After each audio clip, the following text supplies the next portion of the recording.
A few years ago, I went to the Grand Canyon for the first time in my life. And I recommend everybody go at least once because it's truly an amazing sight. We should all go at least once so that we can witness the majesty of God's creation there. But I want you to imagine for a moment that you are a photographer and you are trying to capture the essence of the Grand Canyon. How would you go about doing it?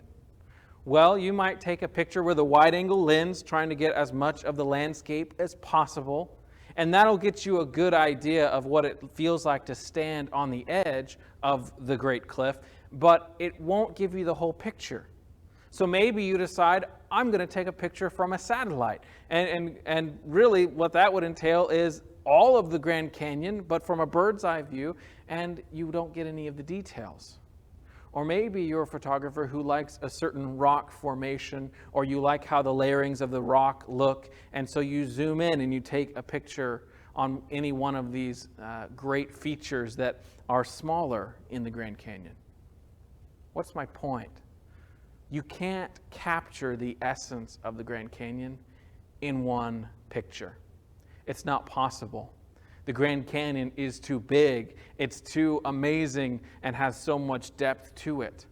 Well, I believe that the gospel, the moment and the life of Jesus, the time in which God the Son came to earth in the form of man, lived a life, performed miracles, taught, and then all of that culminated in his death, burial, and resurrection.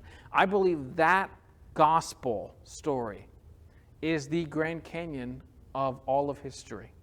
It is the Grand Canyon moment in the sense that it is the most important moment in all of history, and it's so vast, so deep, and so profound that we couldn't capture it in one document. The gospel message can't be captured in any number of documents. I believe that's why John ends his gospel account in chapter 21, the very final verse, by saying, if all of the things Jesus did were written in detail, he says, I suppose that the world itself could not contain all the books that would be written. The gospel is so profound that it can't be contained in one document. It can't be contained in any number of documents. However, praise God that in his infinite wisdom, he gave us 4.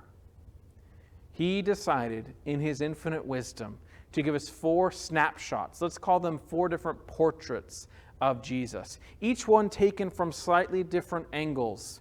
And that may not be obvious when you first read them or when you first hear about them, but hopefully as you've gone through this series, you've come to realize, as I have, that each one of these documents, each one of these gospel accounts is vital in their own way.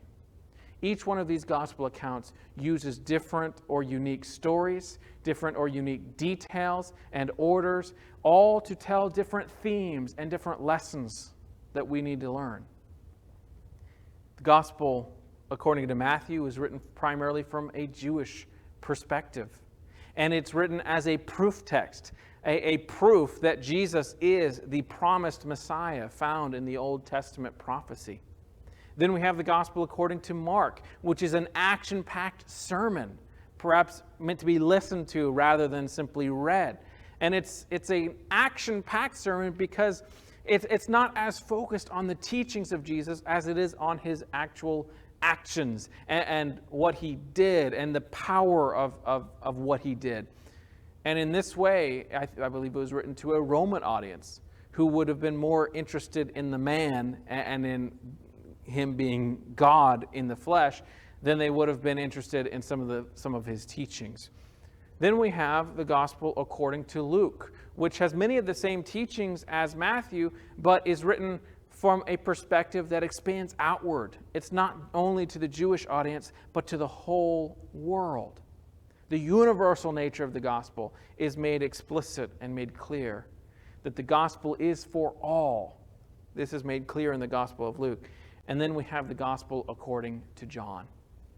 And it's in this gospel, which was written many years later, that we get many details that we don't have in the other gospels. In that way, it's a supplemental gospel.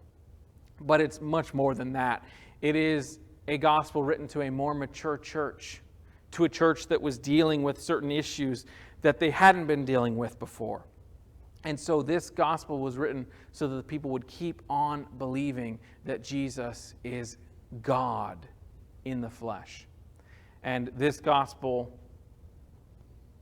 is so wonderful, but they're all wonderful in their own way.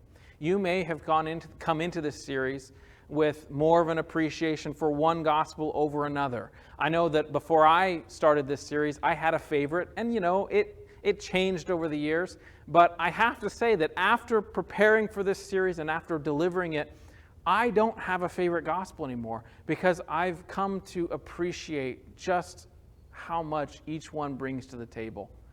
And I hope that my joy in each of them will continue to grow over time.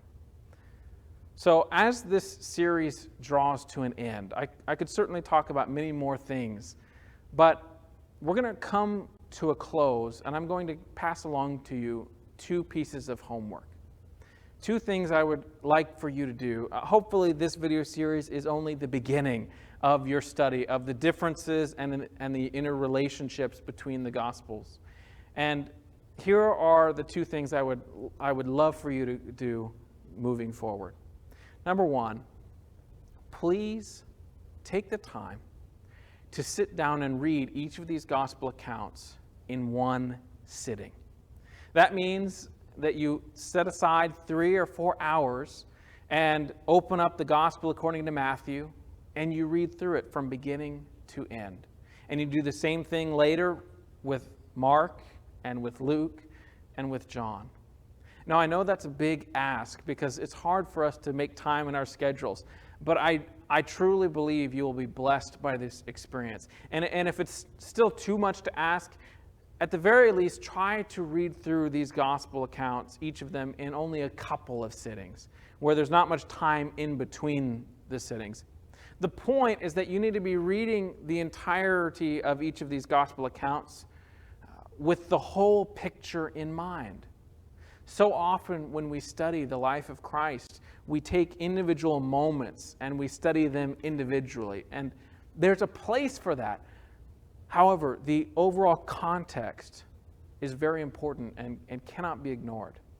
So that's homework number 1. I really hope that you will take the time to read through, or at least listen to, each of the gospel accounts in one sitting, or 2 if you can't quite make it in one.